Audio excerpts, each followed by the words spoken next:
کوردستانە بەڕاستی کات باشتر بە فێڕۆی نەدەی بەڵام گەنجەکانمان زیاتر بە فێڕۆیادان ناڵێم هەر هەمووی بەڵام نسبەت شتێدا بەڵام ئەوماش دەگەڕێتەوە سەر بێکاری و ئیشی و خۆمان هەنی پشت بە خۆمان نابەستین ئەگەر بێت خۆمان پشت بە خۆمان ببەستین ئەم شتانە ڕوونادا.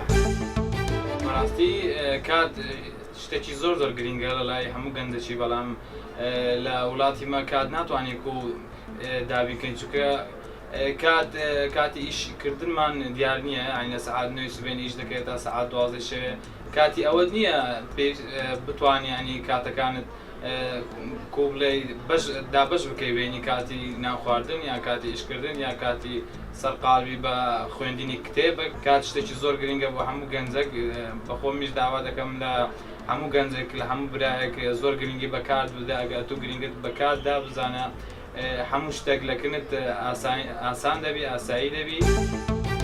پەروەردەکردنی منداڵ دەستە پەنجایە بلم توانایەوەی هەیە دایک و باوک پەروەردەی بکە. یەکەم تاسیرکردنی بلێم سلبی کە تووشی ئەو منداڵە هەبێ کە بێکاری. دووەم شت کە تووشی ئەو منداڵە بێ مەسالی مەذهب فشارێکی زیادی بەسەرەوەبینەیە. دووەم وعی سەقافی لە ئەو خانەوادەیە کامڕۆکە نییە فشاری بێکاری ئەوەندە تاسیری لێ کردووە ناتوانێت ئەوە منداڵی بە شێوەیەکی ڕاستەقینە پەروەردە بکات. پێویستمان بە بڵاوکردنەوەی بیری منطقی و